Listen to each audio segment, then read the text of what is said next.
Hey guys, welcome back to Break the Mould, episode 1 of 2022. We're really excited today. We're joined by Mr. Christopher Schutrups, who is an absolute legend, known for quite some time.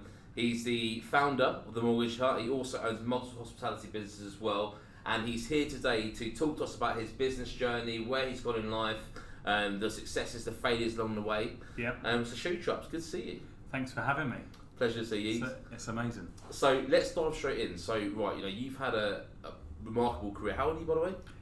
32. Yeah. 32. I look about 52, but I am 32. Yeah. So like 32. Yep. Like usually when we're talking to guests on this show, like we're talking about 30, 40, 50 year career spans. Yeah. So when we talk about going right to the kind of start, I suppose, where it all kicked off for you, we're not actually going back too far, surely. No.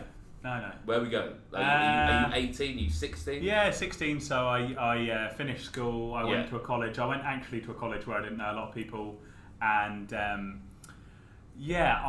think I messed around and like I was very sociable, and so about 3 months in, they're like, you know what, like maybe you should just take a break and come back next year. And I'm like, okay, fine. So I go home. Yeah. I tell my father, who's a fairly stern Dutch man, that that I'm no longer in college, and I end up going to Primark, buying like the cheapest suit I can find, like a £20 suit at the time. And it was before like really job boards were big, so you still went around recruitment agents. Yeah. And I was walking in, and they were like, "Oh, what are you looking to do?" And I'm like, "Literally anything that's going to pay me." So I spent 3 days going around, and I got 2 job offers. One for a recruitment company and one for HSBC. Wow. And so I took the HSBC one. I did like 4 weeks of training and was like the class clown. And then I started speaking to customers, and I was like, wow, actually I'm not a complete idiot. Like this is actually going all right. So at the time HSBC like would take the people who they thought could be top performers out and put them in a certain team. So I was on that, and it was really good. It was a like call centre of like 300 people dealing with customers who wanted loans, credit cards, overdrafts. PPI was a big thing before it was a problem. Very quickly I was like top in the call centre. Nice. It was pretty easy. I was like 16. I was working like 12-hour shifts, 3 days a week, 4 days a week. And then I was doing like 2 days overtime because it was before the credit crunch. Wow. Everything was going mad. So you get paid like £50 in vouchers just for doing the overtime, and then you got paid for it. Then it went, so I was easily like 300% to target, but it was because I was putting in like 100% more work. But I was 16, I hadn't really like discovered girls, gone out. Like my idea of a good night was going like to a friend's house with like 6 little beers, and my dad picking me up on the way home. And then about 6-9 months after that, I got a call when I was coming out the hairdressers. Actually, I remember it, and it was a chap on the phone who I'm still friends with now. And he said to me, "Hi, my name's Callum Hill. I'm calling from the stockbrokers in London. Like your name's been mentioned. Like I hear you're looking for a job. Can you come up to London?" And I was like, "Cool, sounds cool." So I went up, and it was and another chap who was his boss in the interview. It was a pretty brutal interview. Really? Like they were saying, you're not good enough for this. You don't know anything about the stock market. You live in Southampton. It's too far. And so... Do you think they did that on purpose? Yeah, I think so, because the job itself was, initially whilst you were training, I had to get up at like 4:30 in the morning. Yeah. I had to be at my desk by like 7:15. I told this story at my wedding. Callum, my old boss, was there. He used to make me go and get his breakfast before I started working. So I'd trot into the city, get his breakfast, take it back. He said in his defence that he used to buy me breakfast sometimes as well. And then, you had to make 400 calls a day. You didn't have a chair, by the way. No, like you had a chair at lunchtimes. Apart from that, you stood up all day. Wow. You made 400 calls, not off a dialer. Yeah. You've got like a bit of paper, a sheet. You're cold calling, and you're like, "Hi, it's Chris calling from Bridge Hall Stockbrokers," and people are like, "No thanks, bump." That's 8 seconds towards your 4-hour talk time target a day. Wow. And you didn't leave until you did the targets. Did you think because it was a difficult job that made you want it more? Yeah, well, I'm super stubborn. It's the reality, and I was like, like I saw what people were earning above me. and like everything, like everything that I do, you know, I sort of don't want people to see me as failing, I guess. Yeah. And so I always am motivated from a very early stage of it. It's always been. Why do you think that is, by the way? So just on that, like don't like kind of people seeing you. What's the root? I think you know, I care. One of my main motivators, above money, above anything else, is I guess people saying good things. Yeah. You know, and that's a really good thing in business because it drives me for people to say great things about the business, have happy customers. And so, you know, it's one of those things. I always wanted to make my dad proud, you know, I always wanted to and so the idea of people saying bad things about me, and you know, you have it as your time goes on and you make life mistakes, those things happen.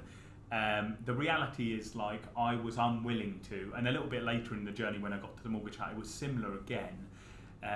But yeah, I stuck with it. I did it for a year just before the credit crunch came. You could sort of feel the direction of sentiment changing. Really? And just so you know, this job was it wasn't the easiest job because you cold called people, and in that first call you had to get them to tell you their full name, their date of birth, where they lived, what their national insurance number was, how much assets they had, was it in property, was it in cash, which bank they held them with.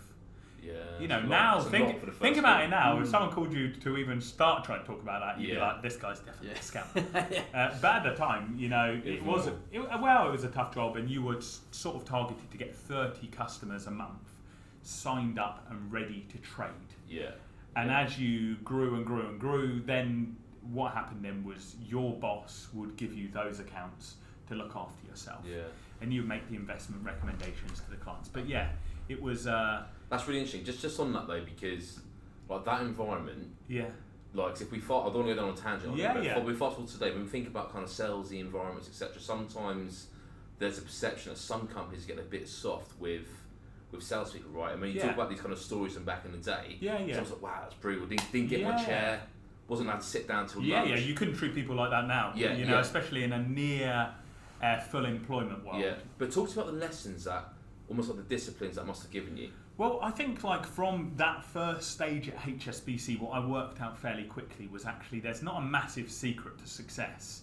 If you've got something that works, a product that works, whether it's business is realistically all the same across all of the businesses, whether it's been like I've run $1 billion or I've been a director in $1 billion tech business, you know, a regulated financial services business, pubs, you name it, like, but it's always the same. You've got a product that costs you X, including your staffing costs, and you just need to sell it for more. Yeah. You know, and somewhere in there's your margin and the profit that you make. You know, and business is like, and so if you've got a really good idea, a really good product, okay, then actually the next stage is just working hard. Yeah. And most of the people that you look at that are successful, whether they make it look easy or they don't, actually the success comes. I once, actually I asked a guy about a podcast once, and he said, what's the secret to a successful podcast? And he said, when you get to about 12 months and no one's listening, you just keep going after that. And eventually you get there. And you know, that's the same like with HSBC. I worked harder than anyone else, I think, because I was working nearly double the amount of time. At the stockbrokers, you got there at 7:30 and you got to leave once you hit your targets. And so sometimes I was still there at 9 o'clock at night and I still had an hour and a half to get home, and I still had to get up at 4:30 the next day. You know, and so that's incredibly difficult. Do you attribute a lot of your skill sets and almost like foundation disciplines to those jobs? Yeah, I think when you do that job, and it is a very it is a lot of hard work, you know, then actually the reality is once you've done that type of work, I'm sure it's like having like being a tradesman is like my idea of a nightmare, because I'm terrible at everything and like couldn't carry anything. But you know, once you do a really tough, really difficult job, and you look at that actually when you go to different cultures around the world. When I worked in the Middle East, the work ethic for some nationalities was mental. Because actually they come from a place where people are starving, where the average income is so low, and they really value their jobs. And now you see that with the outsourced world of virtual assistants and stuff like that. That's really, we'll touch on that. Yeah. So we've been at HSBC, been at the stockbrokers. Stockbrokers. Where are we next? So I came back probably about 6 months before the credit crunch. Yeah, so we're in 07? 7, about there, yeah. So 07, 08. I'd love to say that I knew what was coming. I didn't, if I'm honest. Maybe it was right timing. There was a bit of a shift in sentiment, but definitely, you didn't know really what was coming there. So I was working for NatWest. I went from this crazy pressure job in the city, working all the hours God would send really, to working in a branch of NatWest in Lymington, which is in the New Forest, a rural area, just speaking to old retired people all day. Really? Like, it was super chilled, and I enjoyed it. And the branch manager who was running the branch went on long-term sick, essentially. So suddenly I was there, pretty much running the branch. The target, I think we'd been like 5% to target against our annual target. And so I went in and taught our teams, when you're 18, which is what I was there, and you have people who have been in the same job for 30 years, credibility is something that you need to think about, because you've just come, you're fresh out of nappies really, and you're trying to come in and tell people who have done this job for 30 years how to do it. And the reality is, and we see it now in the world that we all work and live in, is that actually change is a great thing.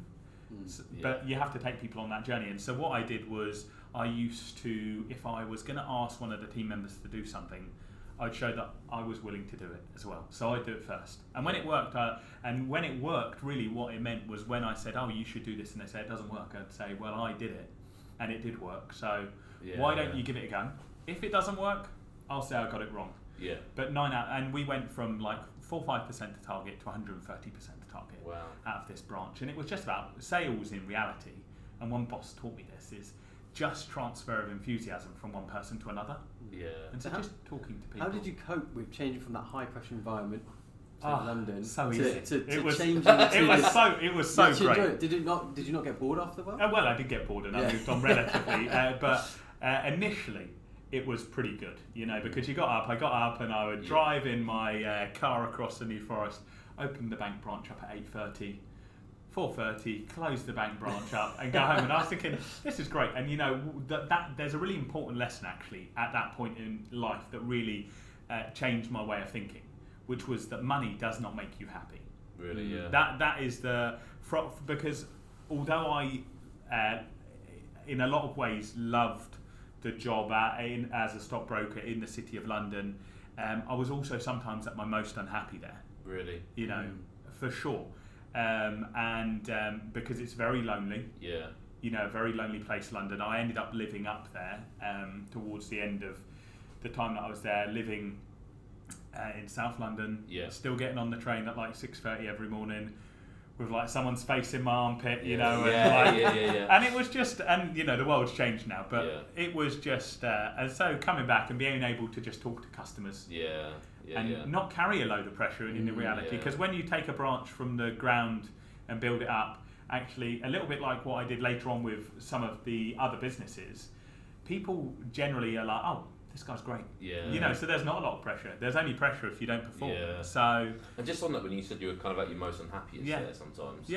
Like, because one of the things when we were at university, like, I think a big perception was, right, get your degree, and the instant next step, the natural next step was move to London, get a job that you got to grind 90 hours a week, 100 hours a week. But what we're finding, like, obviously we're a marketing agency in Southampton, when we put a job ad out, the majority of applicants aren't local.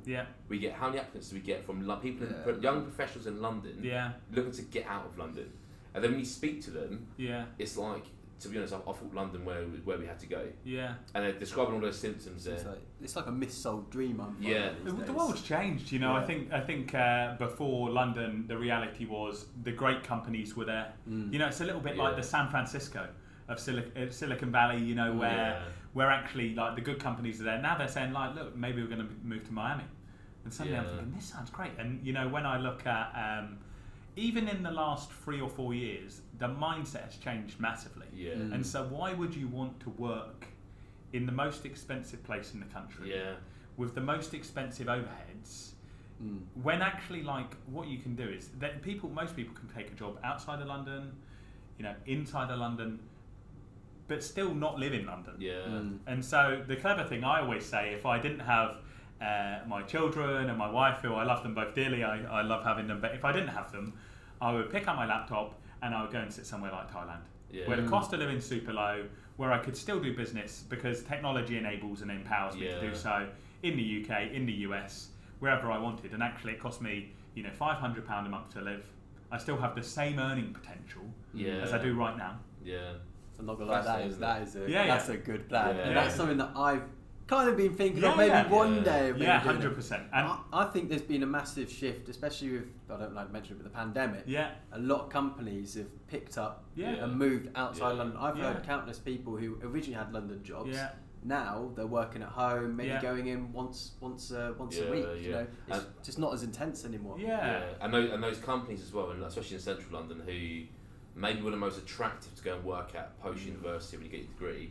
The ones where leadership still haven't adapted or shifted, they're losing talent. Like I've got friends where, look, Plan B's out of the way now, Boris. But now Plan B's out of the way. They've been working at home fine. They're being productive, they're hitting their results. They're whether it's like a revenue per month, etc. But for some reason, leadership still wants them to go to the office twice a week. But then the question is why? And actually, it is just about that change, because in our business, actually, we've affected a lot of change, and I'm sure we'll come on to that. But actually, it was just our mindset. And if you look around the world, like the Middle East, Dubai, where I was working, if you're a freelancer, so say you're in marketing as a freelancer, you can get a visa to go and live in Dubai, work as a freelancer in Dubai for a foreign country, and your income's tax-free. And you live in somewhere where it's 30, 40 degrees Celsius. There are downsides. The cost of living is very high, but there are some really good schemes around the world. Lots of countries are, and so most people, or a lot of people, can work with a laptop anywhere in the world. You can live in America and work on a different time zone. So it's really crazy how, and actually, like, the city and the large investment banks are probably some of the slowest to adapt to this now. You've still got people at the top who are like, no, we're going to have everyone in the office. I think the reality is that the businesses who've probably got it best are the ones that have a hybrid model. And one of the things that I realised was pre-pandemic, I would think, well, the salespeople, I want them in my office, in front of me. I want my shoe in the back of their neck, making sure that we drive every sale that we can out of it. And I was wrong, because straight away already my number one mistake is, if you need salespeople like that, you've got the wrong people. Salespeople should be able to get up, and whether they're working, in Birmingham, in Manchester, whether they're working further afield, the bottom line is you should have a team that you can trust to get up, who are motivated, and that's a thing that, like, and we definitely in our financial services business probably still haven't got it right. But if you can get the right culture where people feel valued, they like doing their job, and you empower them to do that wherever they are, surely that's the company of the future, because suddenly you haven't got big office overheads, you haven't got like huge costs that are associated with carrying an office. I read every day about rates and rents and this and that, and I sort of think, well, we as the example were like, we asked our staff who were left in the office, because we have people across the UK, we said, like, you guys in the office, do you like being in the office? And over half were like, no. And suddenly you're like, well, I thought you did. Is this, taking a step back from this, is this a generational shift of, if you think about when we were kids, did we like being forced to do stuff? You didn't. You didn't want to be kicked in the back to do stuff. Now, when we've grown up, we're the ones filling these jobs. We want this kind of freedom to kind of pick for ourselves, and maybe we're performing better. This generation is performing better. Now we have that freedom. Productivity. I think there's one of two ways of looking at it, and I don't really know which way it is. I think the first thing is, which is probably the correct one, is it is a shift. For so long, productivity, we had such great technology coming in, and economists would say, why isn't productivity going up? Like, they'd be like, we've got all this technology and still productivity's the same across the whole of an economy. Why is that?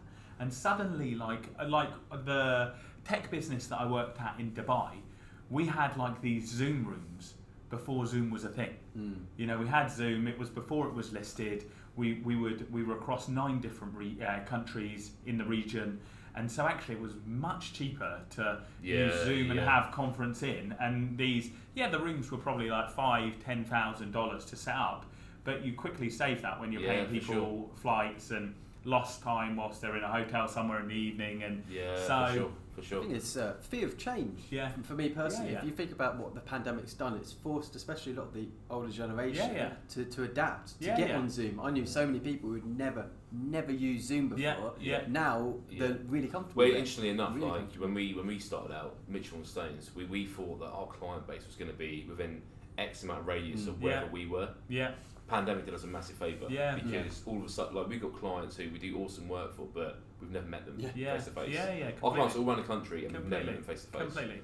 And I think it was like it did us a favour in the sense of just opening the mind to why is for example, in our case, why is the potential for the growth of our marketing function, whether it's generating leads, etc. Why are we limited to the talent within our radius? So let's say you're in a postcode where within 20 miles of you, you've got crap agencies, crap marketing agencies. Why should our business have to use one of those? 100%. Why can't we just go to the company? All right, great. Look, they're a 4-hour drive away. But do they need to be next to us? Completely. 100%. Do you know what I mean? We when I started the mortgage business, it was like, okay, I would walk up and down the high street with my briefcase, like knocking on the agent's doors. Can I do your mortgage? And have you got any pictures of you, by the way, with that suit on, with that briefcase? Maybe. Because what we'll do is we'll make sure that it appears on the screen now. Good. Nice, good, cool. Good, thank you. Good. I think people should hit the like button for that. Then I started opening offices outside Southampton, Basing, Stoke, and Winchester. Interesting. Why that? Why? Was it because you thought that location was important? Well, I think... Or was it you needed a base of people? I think maybe this is maybe 8+ years ago. Mindset was different back then. And people were different. The way that they dealt, technology wasn't really a big thing. It's mental to think how far things have come. Now, in that same business, we have an app that biometrically identifies people. We use open banking to bring all their data through. Wow. We can take every submission through the app itself. We can push at bank grade security messages through. We can integrate their solicitors into the system so we can keep their solicitors updated. So, whereas back then, like it was me, my dog, and a briefcase, and you would be sat there and I'd say... Here's that picture again. Yeah. Please, not the first time. And you think, okay, well, how do I grow this business? And you think, well, I'll take another location, I'll do this. And actually, we scaled that back in because dealing with customers nationally makes a lot more sense. In the financial services business, we have at least 100 people every day contact us to talk about their mortgage requirements. That's mental. You could never achieve that just in Southampton. Exactly. You couldn't. And actually, we use it. We obtain that using technology and marketing strategies that mean that our cost to acquire customers is significantly lower than our competitors. We will get there more. Right, so we've done the bank. What have you been speaking about there? So I mean, roles wise, you employ at all these places. So, like, were you naturally an entrepreneur? Did you have it in the back of your head at some point? I know that I'm jumping ship here, and I want to go set up my own vehicle. So no, actually. So I think what I was a hard-working salesperson. It was just trying stuff. A salesperson and hard-working, and I think that's what you need to be an entrepreneur. And so my next job from the bank was working in corporate estate agents as a mortgage advisor. And it was great. I enjoyed it, and it was the one job in financial services that I then found where actually you're not selling to the customers the product, because the customer wants to buy a house. What they need is the mortgage to get the house, but they're going to get the mortgage because they want the house. You're not selling them the mortgage. What you're doing is you're selling them yourself in the ability to get them into that house. That's what it is. And so you're not selling someone, this mortgage or that mortgage. When you're selling an investment, when you're selling a bank product, you're selling them something. And maybe it's the right product, maybe it isn't. Like, I don't know. But you're targeted in a very corporate environment to sell. Even investment bankers, they've got targets. Everyone's got targets. And so that creates certain behaviours, I guess. In reality. The mortgage market was one where actually I was just selling myself. And going back to that transfer of enthusiasm, I was excited that my customers and my clients were buying houses, their dream houses. And actually at that point I didn't even own a house. So I was there telling them how to get a mortgage, how to do it, but I was still in rented. Yeah. And so then one guy who I worked with, who was the branch manager, said, look, I'm going to start my own estate agency. You should come and do my mortgages.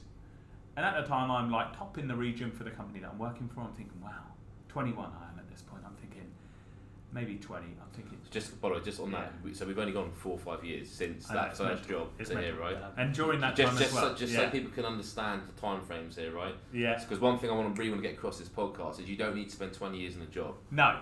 You can just keep pushing. And then I was, on top of that, I was doing like volunteering with the police as a special constable in the evenings. Like, so. DCR on the Schutrups. response team, you might recognise me from the bills. I thought, you know what, I'm top in the region. Yeah. I'll have gold-plated teeth in a Bentley before I know it. This is it. So I went to my parents and I said, look, can I borrow 10 grand to start this business? And being parents, whether they believed in it or whether they didn't, I think they did, but maybe they didn't. They were like, okay, you go and try and do it. So I started this mortgage business, and just as I started it, took me a little while to get it authorised and regulated, a couple of months. Yeah. When I started it, the guy who was going to give me the customers from the estate agent said, look, sorry, I'm actually going to take a job with the company down the road. Wow. Oh. So, and at this point, I have a girlfriend who's pregnant. Yeah. And I'm in my rented house. And suddenly I'm thinking, okay, well, this is not great. I've got a bit of a problem here. So I worked hard. I had like a customer. And when you start like in business, this one, like the couple of the opportunities I had, I'd like call them to death. And I'd literally fight for the business. And the first 6 months were super challenging because in our industry, the cash flow gap's massive. Yeah. Because if I speak to you about a mortgage today, you might not find a house for another 1, 2, 3 months. Then you go to get the house, it takes 3-4 months to go through, and then the banks will pay me 1 month after. Yeah, wow. So you have to do a lot of work, and you don't see any money for quite a long time. So I'm putting it in the top. I'm doing every networking meeting that I can do in the morning. I'm out harassing people, just being like knocking on estate agency doors, and it's a frustrating place because I didn't have a network at that point. And the thing that really was the big bugbearer for me was I'd go to estate agency offices and I'd say, oh, can I do your mortgages? Because that's a natural link. And they go, oh, look, sure. I've used John for 20 years. He's a good friend of mine. I'm okay. And I go, okay. How much do you earn from John? And he'd be like, well, nothing, but he's my friend. And I'd be like, my God, I can earn you money and I can do better job for sure. But it was that sort of everyone had a network and a connection. And as you go on, that happens. And now, I think like a lot of business people, I'm on that journey where I have a really good network and things get easier. Just there though, because that's really important, that bit. You're banging on doors. Mm-hmm. It's almost like you're just hitting wood all the time. Yeah. So like, looking back now, what advice would you give to yourself when you're frustrated? You've been grinding 8-9 hours days. It's keep going, and I speak to a lot of business people. Because we've all seen it when salespeople get into a slump. Yeah. Like how demoralising it is, demotivating. Shit, am I even in the career? Why am I doing this? Yeah. Well, so like, what would you like if you could jump in a time machine right now? Yeah. Put your hand on DCR Schutrups back there. What would you be saying to him? Yeah. Well, there's a lot of things I'd tell him, but to that, like the reality was, I learned some good stuff in the stockbrokers because there's nothing harder than that. Like it's really demoralising when you're meant to be making 300 calls, you're meant to talk for 4 hours of the day, you're stood up, you've got a bad back, your boss is shouting at you, there's no HR in the world of the City of London financial services, and so. At that point, going back to my stubbornness, I was like, I am not going to give in. Especially because I had now put 10 grand of my parents' life savings in. I didn't come from like, my parents worked super hard. They provided me everything, but I didn't come from a super wealthy family. And so I also wasn't about to lose their money. Yeah. And I was emotional attachment to it. So, and that leads nicely into about 6 months in, I'm earning no money. I've got rent to pay on my 2-bedroom house over in Hedge End. Yeah. My girlfriend's just about to give birth to my son, and I have no money. Yeah. Like I'm going to my parents' house to get food. Wow. Because I have like £2 in my bank account. Yeah. And I'm not creditworthy. No one's going to give me any money because I got no income. Yeah. So, and that, in business, and you guys will have felt it as well. Actually, and even now, like in business, you go through really good times and really bad times. When you perform the best are in those tough times. When you actually have to start hunting again. 100%. When you have to start hunting for it, that's when you're the most effective. When you're sat there on loads of cash and everything's going well, you get lazy and you stop doing the thing. And this is true. And this is the thing with the salespeople that I manage. I say to them, look, when it starts to not go right, it's because you cut a corner. Yeah. It's because you stopped doing what you were doing before that made it work. And whatever business you're in, it's the same funnel. Yeah. My first boss in mortgages said to me, Chris, it's super simple. It's a sausage machine. You put it in the top and it will come out the bottom. Depending on how good you are at converting, it will come out a different rate at the bottom, but it'll always come out the bottom. And that's so true, whether it's whatever business it is. Like if you put in your marketing at the top, if you put in your activity at the top, and I'm sure, like I'm not one to talk about fitness, but I'm sure fitness is the same. If you put in the effort, you do everything right. The result comes. Yeah. And so, but I think you're so bang on there because, like, when we think about probably like when you think about our first years, like when you're grinding, and you find what works, and as soon as you see signs of life and that drip, where it is, almost like that light in the tunnel, you just move and you repeat. You take those behaviours. Yeah. Repeat. Yeah. And then we had it a couple of times where Mitchell Stone's come a long way in a short space of time, but then we started doing things a little differently, not massively differently. Yeah. But as soon as you start, and what you said there about as soon as you change those behaviours, even those little shortcuts, all of a sudden it all falls over. Yeah, completely. And actually, you need to go back to what you were doing when you were struggling, when you were grinding. Yeah, completely. And there's no overcomplicating it, is there? It's just just do what worked. And if it works, don't fix what's not broken. Yeah, 100%, 100%. I think that's one of the biggest struggles for someone who's entrepreneurial. Yeah. You get focused. You focus on one thing, but you see something else shiny. Yeah, you start to focus on something else, but you need to pull yourself back. Yeah. Especially as you and I, and even you, Chris. You're trying to find what works for so long. Yeah. You're trying to find. You're in that desert. You're trying to work out what works. Yeah. As soon as you see something shiny, it's like wilderness, isn't it? Yeah. You just get distracted by it, and then you get something else shiny, and you get distracted by that. And it's about being consistent as well. And a lot of the time, entrepreneurs aren't consistent. I'm not. And so in the business, and running the business in the Middle East taught me a lot of things about being consistent, creating systems and processes so people don't rely on you. Like that's the number one thing. And so like I can go out and have the energy and be the ideas guy, but actually like it's important that say I'm in charge of marketing. Yeah. I need to either have someone who's consistently doing it all the time, or I need to be doing it all the time. Yeah. Because as soon as I stop doing it, the actual outcome changes. Yeah, it's true. So it was. Yeah. And actually, I went for going back to the story. I'm 6 months in, and I thought, you know what? And this is what most business, like people thinking about businesses, they ask me, do you think it's a good idea?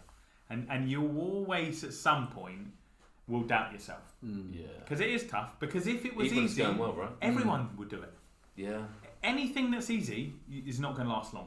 Because everyone will do it. And I'm in a regulated industry that makes it a little bit better. Like that's where my business world started, in a regulated industry. Now I'm in a completely unregulated industry, which has its own benefits and challenges there. But the reality is, if it was easy, everyone would do it. And so I went for 2 job interviews, 6 months in. Oh really? So this is what business. Yeah. So you're thinking about quitting here? I'm thinking. You know what? Because that's the only reason. Baby's about to be here. Yeah. And I've got no money. I'm only like £200 a month. Yeah. I'm thinking, and I'm thinking, what do I do? So you have that wobble. I went for 2 interviews. I went for an interview for a business in Fareham and one here in Southampton. And actually, the business that I decided actually. In my stubbornness again, I was like, you know what, screw it. I'm just going to stick with this. If I fail, I may as well really, really fail. There's going down. There's going down. Back to that money. I'm not going to lose that money, and if I lost it, then I'm going to be in the gutter losing it. And my stubbornness. And maybe that's a good quality. Maybe it's not. I don't know. Maybe for other people, in other circumstances, for me, that wouldn't have worked out for me. But and actually, I ended up buying one of the mortgage businesses that I went for an interview for. About 5 years later, I owned the whole business. Wow. And then the other business, I still am friends with now. I'm significantly bigger than that business now. But it paid off to stick with it. For sure. Just on there as well. Yeah. Like you think about quitting. Yeah. You go for those job interviews. and one of the biggest things that I think people do wrong is they give themselves the option of a plan B. Yeah. So as soon as you give yourself a plan B, it's almost like plan A can. It's almost like you give permission for plan A to fail. Yeah. Because you know there's another route. Yeah. So like I mean, what you did there is burn plan B. There is no plan B, right? It was either like all or nothing, really, because all my money was in it. My parents' money that they had given me was in it. Yeah. And all of my pride was in it. Yeah, and I guarantee that your performance levels there. Yeah. That's when you start doing things that you think, shit, if I've got some supreme being around me. And you just like, it just motivates you. You know, you can never, when you have a business, you can never really expect people who work for you to work as hard as you. Yeah. And if you own a business and you work less hard than your employees, you've either nailed it. You know, you've either absolutely nailed it and you're there, or you're going to have a problem. You know, because and I, in interviews, all the interviews I've ever done, I'll always say to people, look, I will never ask you to work harder than I work. You know, and I think that's an important thing. Going back to the bank thing, I never asked anyone to do something that I wouldn't do myself. I never asked people to work harder than I work. And that's good, and that gets you. And so, you know, the mortgage business did start to, all of that stuff that I started putting in the top of that sausage machine. So it's starting to pop off now, started to come out, enough money started to come in. Yeah. Took on my first advisor in the business who's still with us today, 12 years later. And it started to go from there, and you change the model and you try and feel out what works. Some of it does, some of it doesn't. Just on there though, so first employee comes in, like... He interviewed me, by the way. I thought I was interviewing him. He definitely interviewed me. But he left and I was thinking, like, have I got the job? How did it feel? So, for example, like, you know, because where you kind of been through that whole process where you learn the systems, you're developing the processes, whether you're documenting them or not in your head, you know what works, you're starting to get points repeatable. Are you thinking, right, employee one comes in, I can easily take all this information, offload it, or are you thinking, shit, is this person going to be able to do this? You know, I think when you're a small business, it's nearly impossible to have the systems and the processes that you do when you have a bigger business. You know, I'm saying, like now in some of my businesses, there's like 20, 30 people, and to add in someone, taking someone is really easy. You know, if I want to recruit 5 people tomorrow, I can recruit them, and I know I can put them into the model. The model works. Like I've got from when the customer journey starts at this point, or the sales funnel, or whatever you want to call it, starts at this point. You know, all the way through to the end where the customer journey finishes, or my income comes in. You know, it's all mapped out, it's done perfectly. So once you start getting that, like it's easier. When you're one guy trying to fight fires, probably is the reality as a business person, and you bring someone else in, you have to be lucky that you get the right people, I guess, because they have to be resilient. They have to be willing, and there's a certain sexiness to startups. You know, the story. You know, that's what people love. They love the underdog who started the business, who became Mark Zuckerberg. You know, the is it Steve Butler? Is it? At the moment. You know, great story. You know, all of it, and that's around the marketing in itself, isn't it? Like the story that you tell, the narrative that you put. But actually, you know, if you find the right people, they love being part of that. And I once had a business coach, and he said to me, "Your job, Chris, is quite simple. You're the chief storyteller of the business." And that's what, you know, and definitely again in our business, maybe we're not the best at it. Like, I don't want to sit here and pretend that we're amazing at everything, but actually the secret to success is being able to say to your colleagues, look, this is why we're working hard, but this is where we're going.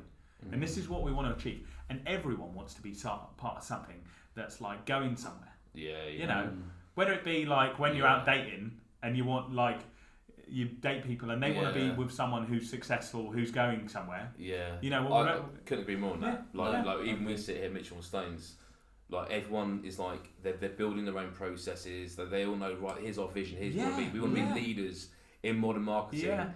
You know, big juicy dream, right? Realistic, maybe not. Who knows? No. But you need a North Star, right? Otherwise, why we're doing it? We become a factory where the engine's just moving. But with no like. What so many business owners don't, like, they stand still. Like, honestly, like 90% of people that I know in business, are just standing still, and that's fine. Like that's I worked in a tech business in Dubai, and what an exciting business! You know, 600 people who are all empowered to have ideas, to drive a product forward, to like really, we were the market leader in a property portal basically, and I ran the mortgage business, and it was exciting. And if you have the right narrative, recruitment becomes easy. It becomes super, super easy because you say, you know what, like this is what we're doing and this is where we're going. And no one wants to work for a rubbish company. If the pay's the same, or even if you're able to pay a little bit less. When I went to Dubai, I had to run by the same budget that my predecessor created, which meant I had no budget to take any new people on. So what I had to do was move stuff around. And when I was recruiting people, I'd say, look, just so you know, I'm probably going to expect you to work twice as hard for half the money you deserve. But it's going to be exciting. And I promise you, when we deliver results, you'll get rewarded for it. Yeah. And actually, and did people buy into that? Yeah, of course they did. Of course they did. If they don't buy into it, they're not the right people. Yeah. They're not the right people. And that's it. And so, and that's the thing. And the narrative part of business is probably the thing that definitely I could work on. Most business people could work on, because actually, as an employee, what do you want when you come to work? You want a secure job where you're going to get paid every month. That's what most jobs are anyway. But then you want to be appreciated. You want to be part of something that makes you feel good, whether it be the customer saying good things, whether it, be your bosses saying you created a great product in tech, and something that's going somewhere. That's it. And so if you can create that narrative around your business where this is what we want to achieve, this is our big fat goal, I think business coaches say bit 5-year big fat goal. But it's good because, as you said, the North Star, if you aim for something and you fall halfway, you're still probably 50% further than if you hadn't tried it. It's so true. And I think one of the bigger pieces of advice I give people kind of coming up, is sometimes years in business does not necessarily equal experience. I know dudes who have been in business 30 years, but they live the same year 30 times. Right? Yeah. So it's almost like picking and choosing also your advisors carefully, right? Because sometimes, when you navigate, when you're in that wilderness at the start, you look into people who you perceive as more established than you, and you're thinking, right, I'm going to lean on that guy. He's going to have got advice on this. They bought that, they bought that. 100%. So what? Here's an interesting one. We will get to Dubai. We want to talk about Dubai and that tech company you're in. But someone starting out, and who's looking for mentors, looking for the right people to lean on. What should the criteria be for finding those people, and how do you choose? For example, there's plenty of business coaches out there who have never run a business. But they will take your money 100%. And tell you how to grow your business, right? The entrepreneur. The entrepreneur. Love that. I'm going to search that on LinkedIn later. By the way, we need to credit Mike Winner on that one. So it's not OG original. Okay. So what do you think the criteria should be when picking your mentors, picking your coaches, and picking your closest advisors? I have a lot of friends come to me and say, look, I want to do this business, do you want to do it together? And the reality is, when you're doing the first business, normally you're already looking for someone to do it with because you lack the confidence. And the truth is, that was me at times. Would I have done this business totally by myself without that estate agent who was older than me, who gave me the confidence? Probably not, is the truth. And so I have people come to me and they say, will you do this? Will you help me? And I say to them, look, I'll help you and I'll tell you everything for free. It doesn't bother me. But I think it's about, knowing your market and listening. A lot of the stuff in the businesses that I have done are not my ideas.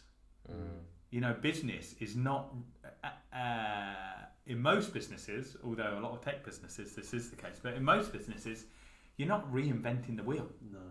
You may be making the wheel a bit stronger, like putting better tyres on, using tech to enable it, for example, to make that wheel turn quicker, to make the customer experience better. But actually, what's the difference between banking in the 70s and the new fintech products? Well, actually, it's the same concept.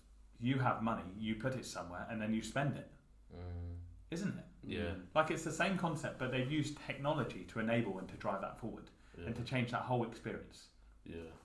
So it's about knowing the product, listening to people, I always used to look at people and I would think, what's the best thing that you do in your business? And then taking that one bit. And I try and piece it all together. And even now, I look at my competition across all of the businesses and I think, what are they doing well? Yeah. What are we not doing so well? And that's where, you've got to, if you're not sitting back and saying, and you make mistakes, every day you're making mistakes, whether you know it or not. And if you're sat there owning a business or running a business and you say, "Oh, we're perfect," you're an idiot. Yeah, absolutely. You're an idiot. You're an actual idiot, because for sure you're making mistakes. Yeah. Because everyone's making mistakes. But it's about saying, okay, well, this didn't work in this process. Yeah. This didn't work for the customer. Yeah. But what can we learn to drive that forward? And so, to answer your question, when you're thinking about business, when you're thinking about going out there, it's just about talking to as many people as possible, whether it be your target audience. Would you use this? Would you pay for this? What do you think of this? And then it's about speaking to people who may be in that industry, but not letting that negativity of, oh, well, because, even in the new pub that they own, I'm putting in a new till system, and, and it's about, there's a lot of change there, and change is something that people are scared of. So you speak to people in business who have owned a business for 30 years and done it the same way, and they say, oh, well, it's worked for 30 years. Well, it has, but could you have done better? Just because you're surviving, keeping your head above water, if I'm swimming, just because my nose is above the water doesn't mean I'm a good swimmer. Yeah. It doesn't.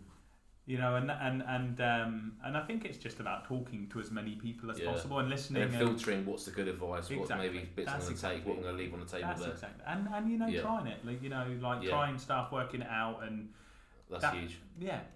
And so let's go to Dubai then. So obviously Mortgage Hut is established, right? Yeah. So it's working. It's running. A good point. It's a really good point to touch on, because actually, my wife Nicola joined the business 2016. Yeah. She started by running a small team of advisors, 3 advisors. She slowly took over the finances. She slowly took over other stuff. And then 2018, she really took over the majority of the business. Yeah. And my role was to go and do business development and stuff. What happened in reality was actually, and this is a little bit about that purpose thing, because I can imagine if you're in a business that's just standing still, there's not really a lot of purpose. Yeah. And that's sort of where I was at that point. And I had a really good friend of mine, also in business, far more successful than I was, and he used to work 4 hours a day. So all I did was, Nicola would run the business, I'd go and do business development, which was generally working on a website or drinking beer or eating food. Was it? So it's a pretty hard life. And, I'd say this is probably one of those slight dips in complacency and motivation. And I used to play Fortnite for 4 hours a day with my mate in the middle of the day, and, had great fun. And then September came, I got approached on LinkedIn by a lady who was a recruiter for the HR director for this property portal in the Middle East. We've got this role. Would you be interested? Interesting, she approached an owner of a business, right? Yeah, and because usually that doesn't happen. Yeah, it's super interesting, and again it shows actually I didn't know her, I didn't know the business. It was approached via LinkedIn, so actually it shows the power. And this is LinkedIn's moved a long way forward and is even more powerful now. But at the time, it wasn't super. It was used but it wasn't mega, and I hadn't really laid out my stall very well on LinkedIn, I would say. But she was someone mentioned your name, would you be interested? And I was well, I got a wife and I got kids and I got business, and not really. And we went back and forth, and eventually it was agreed that I'd speak to the chief commercial officer of the group for half an hour, have a chat, and we ended up spending 4 hours on the phone. Wow. And I did an audit of his website, and I talked about operational, how a mortgage business should run operationally, the funnels of how it should be. And he said to me, look, come to Dubai for 3 days. So I spoke to a couple of people on the phone, the HR director. That was I'd now been unemployed and self-employed for 10 years. So I was thinking, well, I'm sure I'm unemployable. I'm like a dog with a lot of bad habits. So they said, oh, well, speak to the HR director on the phone. It's just a relaxed chat.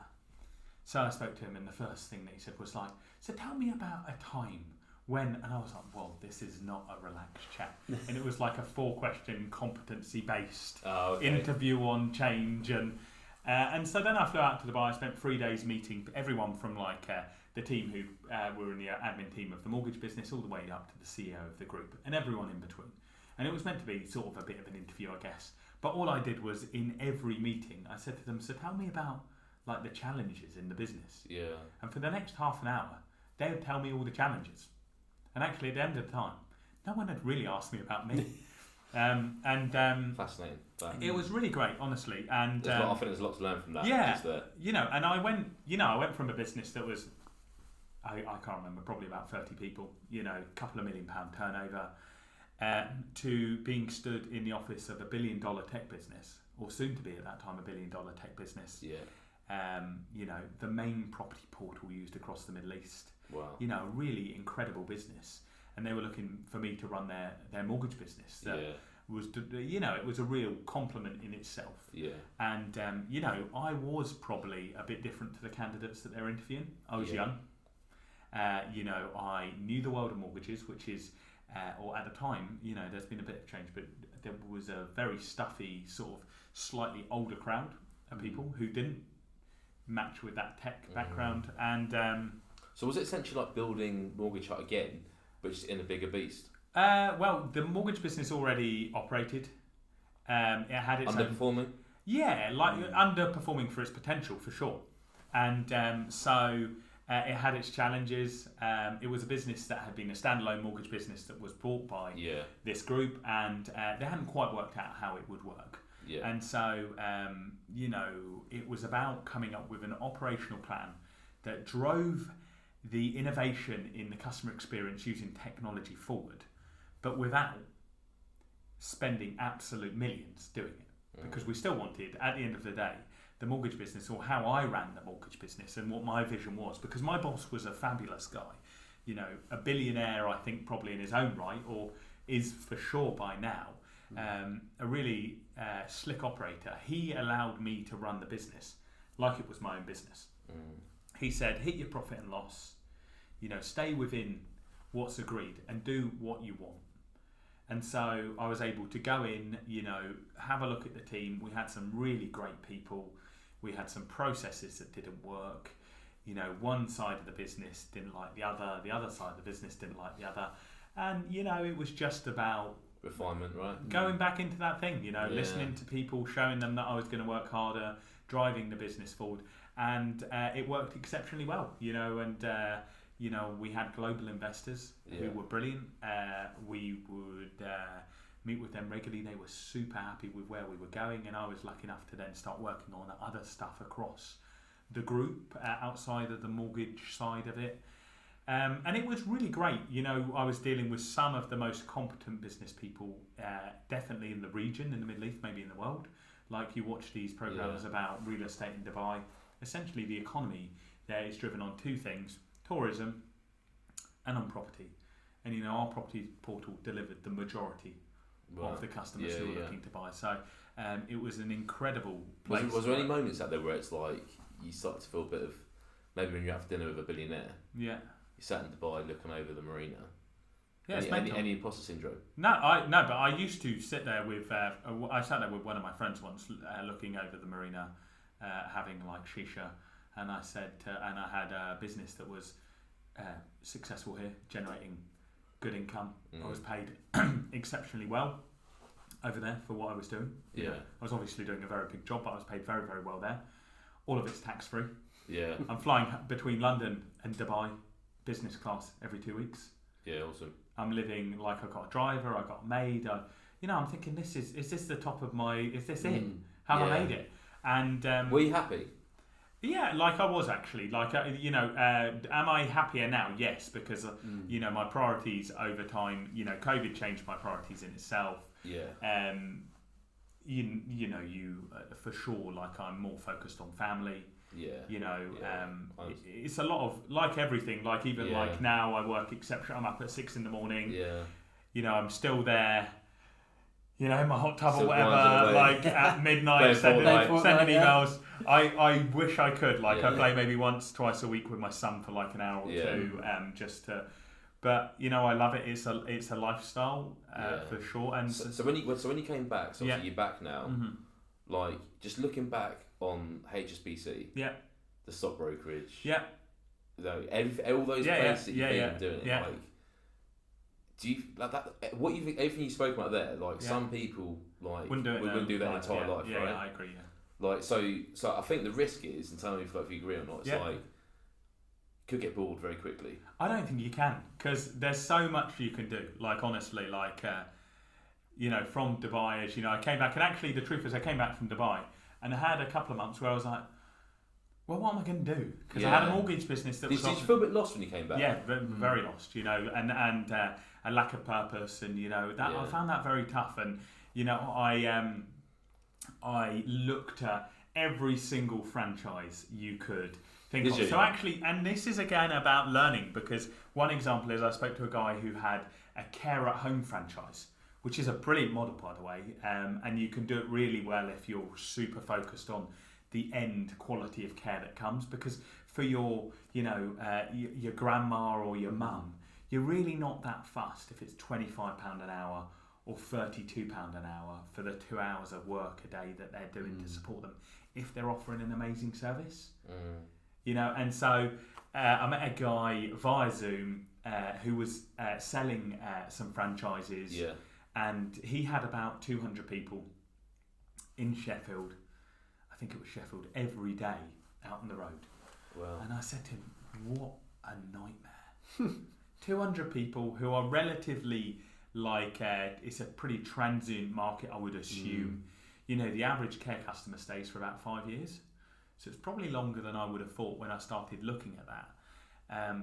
But the people who work in care have an incredibly difficult job. Yeah. Generally, they're not paid very well. So a lot of the companies won't pay you for driving in between. Yeah. They won't. You use your own car. And so I said to him, how would you recruit 200 people and have consistent, good quality staff? And he said to me, what you need to be doing is always recruiting. You never stop. Because if that good person comes along, it doesn't matter if you got a place or not. Just take them. And that's the one thing that actually applied across all the businesses. That's so true. Really right. Yeah, because and we've been so guilty of this so many times, where you only turn the hiring engine on. The top salesperson leaves, and you're suddenly like, oh my god, I'm completely screwed. What have I done? And actually, now what we do across all our businesses is we're always recruiting. I speak to someone across all the roles every week, without a doubt. Like every week, I'm speaking to people. And what it allows me to do is be really picky and build a bench. Do you fit with the culture? Are you, if it's one of my sales roles? Are you hungry enough? Are you gonna get yourself out of bed? Because the thing that I say to my salespeople, and being honest with you, I had a guy leave 2 months ago when I said this in a team meeting. But I'll say to them, it's not my job to hit your target. It's your job to hit your target. It's my job to support you to hit your target.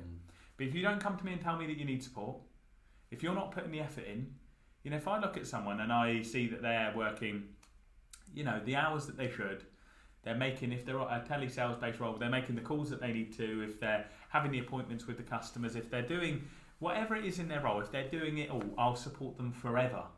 Even if they don't make me any money, even if I end up paying them. But 99% of the time, people don't perform because they don't follow the process, or they're not putting the effort in the top. It goes right back to that first lesson I learned right at the beginning. And those people who don't do that, I see them as stealing from me. Because I pay them a salary to do a job. And I get up every single day without fail and do my job. And actually, I'm the one person in all the businesses. I don't have to.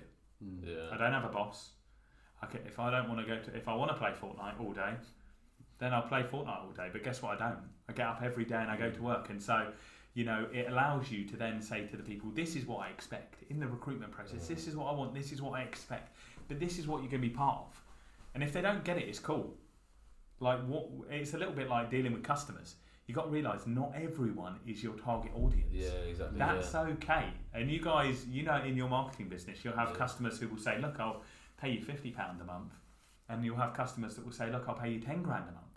And everything in between. And you can't cater for everyone. And it's the same for staff. It's about saying, sometimes you say, you'll recruit someone and with the best will in the world, they're not right.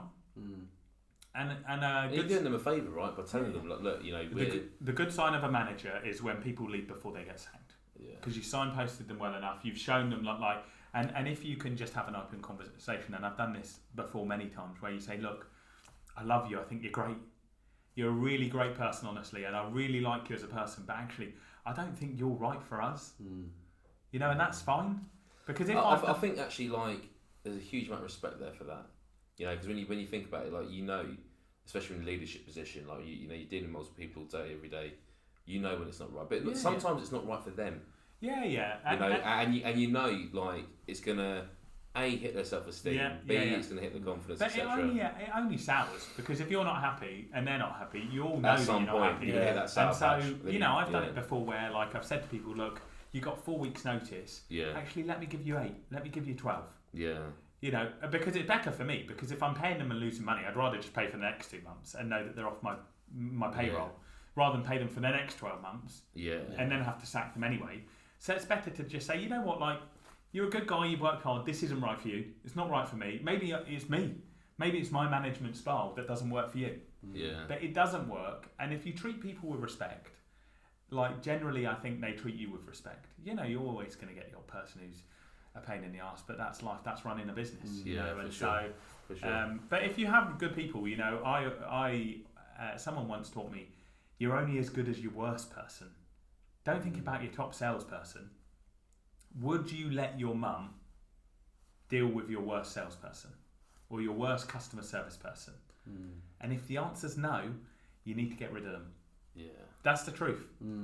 That is the truth. And like, I am relatively confident across my businesses that I let my mum deal with these people. Yeah, nice. And I do the mum test. Yeah, like I like if that. I'm thinking, I like the mum test. That's good. Yeah. And it is good because actually, like, if you can't put a family member, if you can't put a friend into that person, they're the wrong person. Yeah, for sure. You know, because your experience, what you're selling, like, we're always trying to push. Every single business should always be thinking, okay, how do I push income, and how do you push income?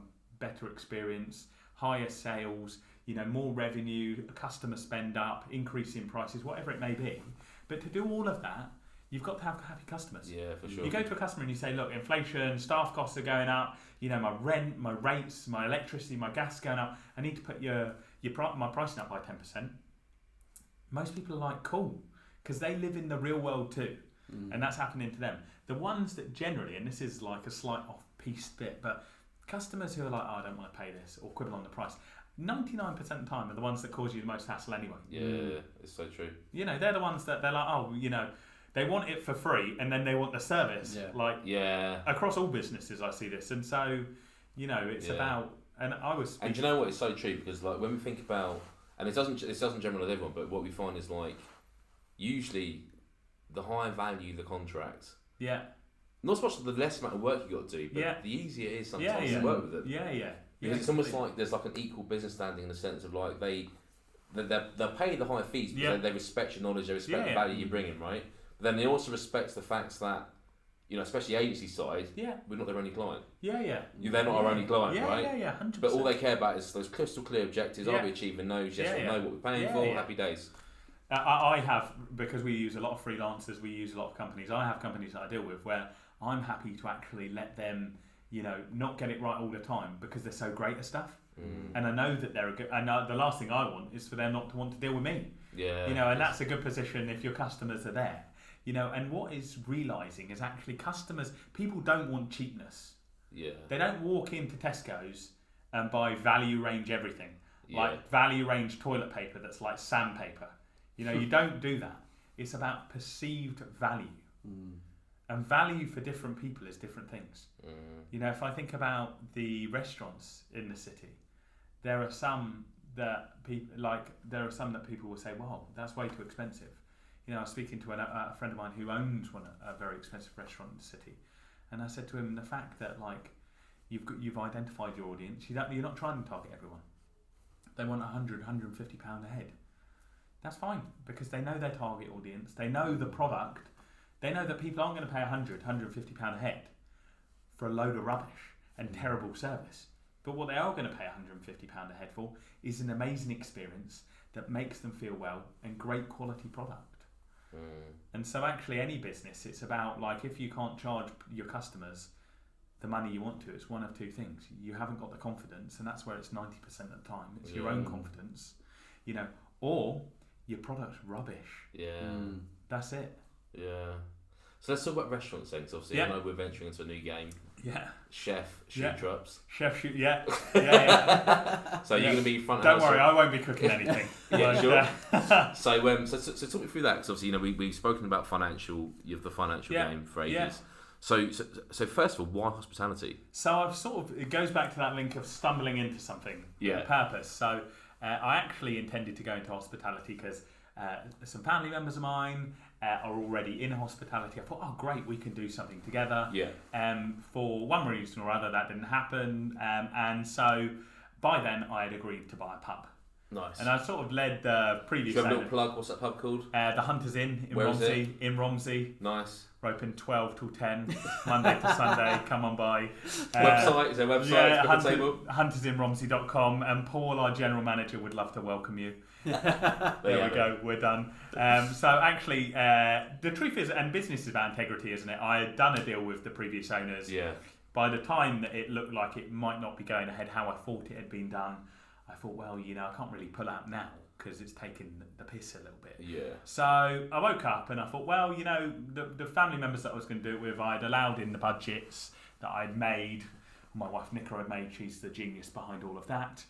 And that's probably one good thing to touch on is having someone who is good at the stuff that you're not good at, and she's amazing at that. So, but the idea was that I woke up and I was like, well, I'd allowed in the budget for them, and so I don't do the mortgages in the mortgage business. I don't do the other stuff in any of the businesses. I'm essentially the guy who comes with the ideas and tries to drive all of it forward, really. And so. I thought, well, surely for the money I'd allocated, I can get a really good general manager. And I was seeing my friends in hospitality, and they're like, "Oh, it's terrible, such a tough game. Don't do it, you'll regret it."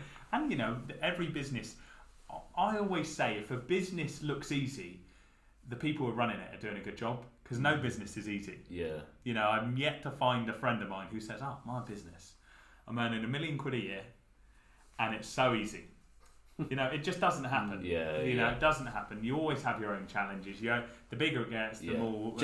Literally, just on that though, because that's really important saying that, because I think with the rise of Instagram, TikTok, propaganda. I call my stuff propaganda. There's too much trash shit content out there, which makes it look like people are getting rich quickly. And the amount of people you see who've got the Lambos and all the rest of it, and it seems like they're on holiday all the time. But they're on holiday in Dubai, which is super cheap to fly into, and it's a rented Lambo. The amount of times I was coming out of a restaurant and everyone's just stood next to the hire cars, taking their photos. It's great, and that's Instagram and social media is good for a lot of things, but dangerous for a lot of other things. For mental health to start with, because we all have our own insecurities. The one thing that Dubai actually helped me learn was to love myself a little bit more. Although people would say really great things about me, we all have our own insecurities. For sure. We all have our own challenges, and social media doesn't help that. No. And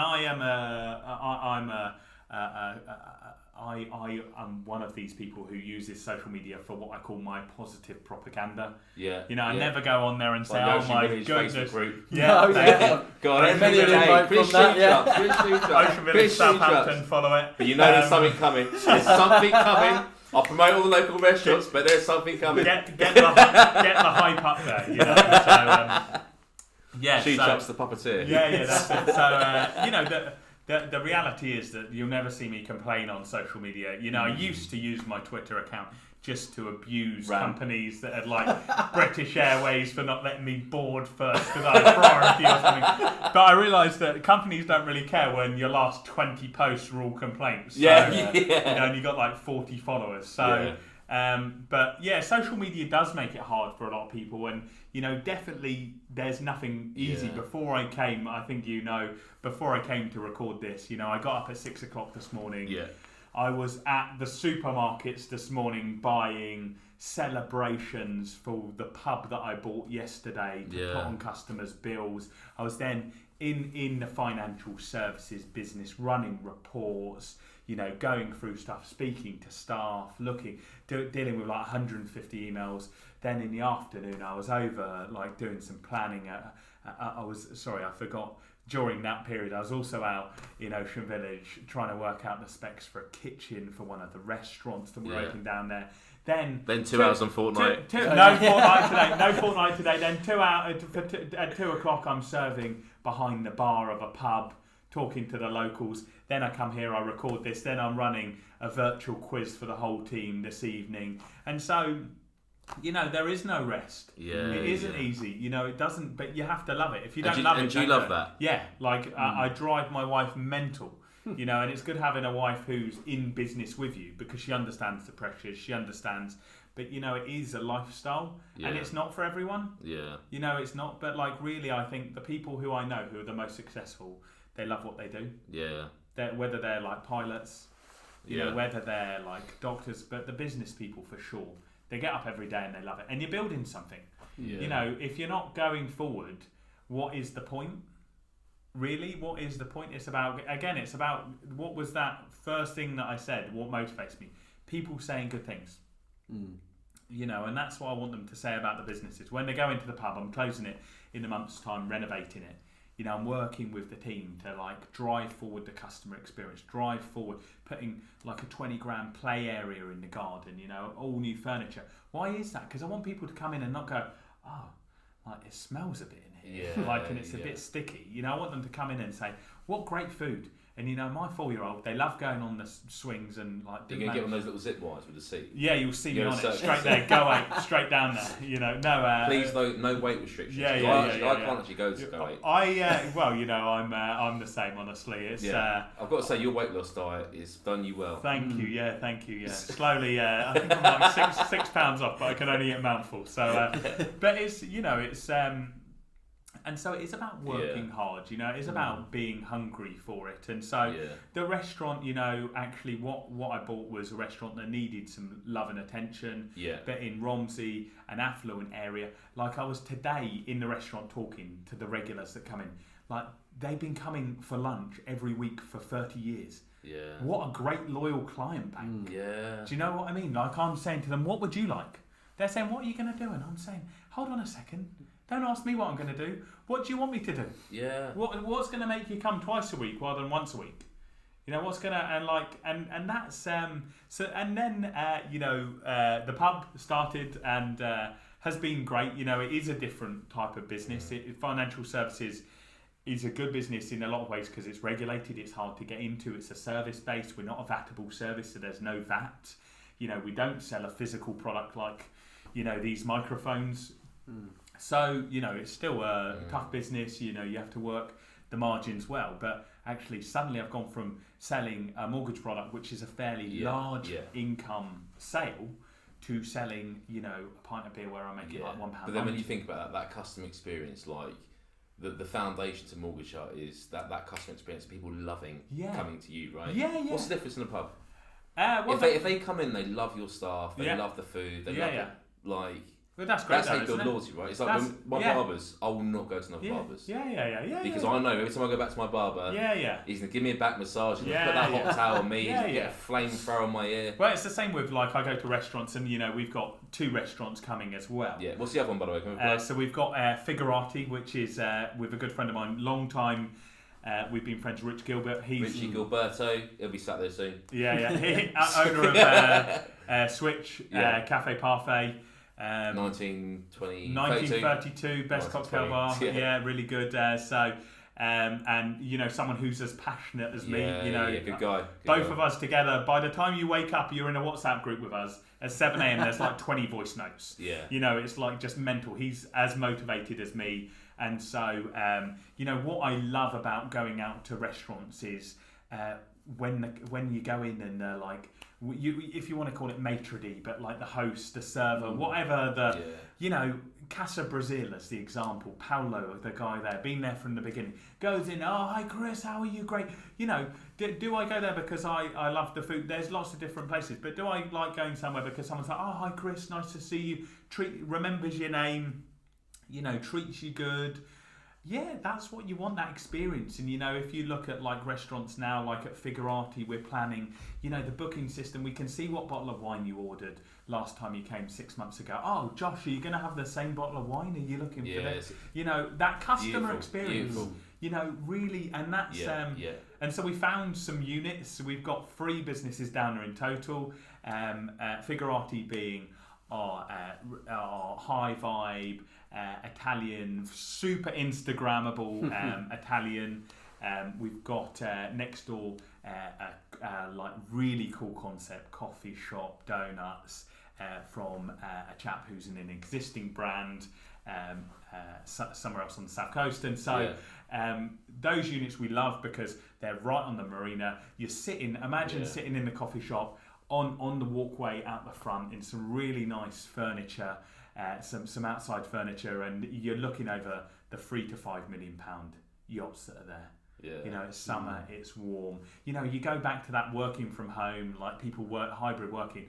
In Ocean Village, you've got so many apartments.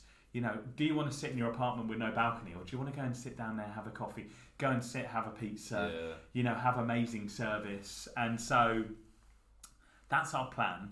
It is a different industry, but again, it's the same thing. We've got a product. We want to offer a customer experience where people love the brand, love the business. And that's marketing a little bit. Like it's about creating those customers. I was speaking to the gardeners that we use across like the hospitality businesses at my home, and I said to them, what a lot of businesses, especially tradespeople at the moment, super busy, sure it's not an easy business to do, but it's so annoying like where they go out and quote new jobs, and they'll quote and they'll quote and they'll quote, but they never do the jobs. They never, like the existing customers, I wanted like a bit on my roof at home fitting. I had a guy out, he quoted, I said, get it done. Never came back. Never returned my call. So I got another guy out. The price was double with the next guy. I was like, no problem. Just come do it. Never came back and did it. Wow. The third guy who came, I said, look, I don't care how much it costs. I got this leak on the roof that's going down into like my house, which has caused an issue. So I said, just fix it. And he did it there and then. But how annoying. What a waste of efficiency. You go out and quote and then don't do the work. And actually looking after existing customers. Yeah. And in our business, the mortgage business, actually, that's 50% of all of our turnover is from our existing clients. Yeah. And we're super lucky that we've got clients who will like tag us on social and say how great we are and come back every 2-3 years when their rates up. And so... but it's a good point you raised there, because like you get the companies like Sky, Virgin Media and stuff. Like, when you think of all the incentives of what they're at the front door, 100%, get you in the door. As soon as you're a loyal client, like my dad's been with Sky for what? It's laziness. They rely on your laziness because, and then some companies go to that next level of just making it so difficult. Like I had a regular payment on my credit card of like £6.70 for a company I didn't even sign up to. Like I ordered I think a torch when I was in the police. Off this website, and they charged me a monthly fee for about 5 years. Wow. But did you get the money back? Did you get the money back?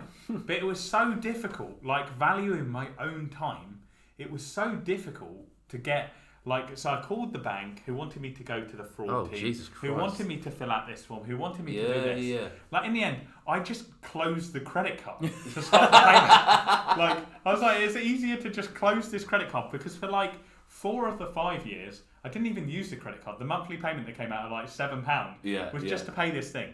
And so again, they'll rely on laziness. But look at Sky. Actually, Sky have had to be, although their model is relatively similar, they've had to really innovate in the last couple of years. Because actually, if you look at the BBC, actually, I'm one of the sad people who listens to Radio 4 for news sometimes and things. So I know.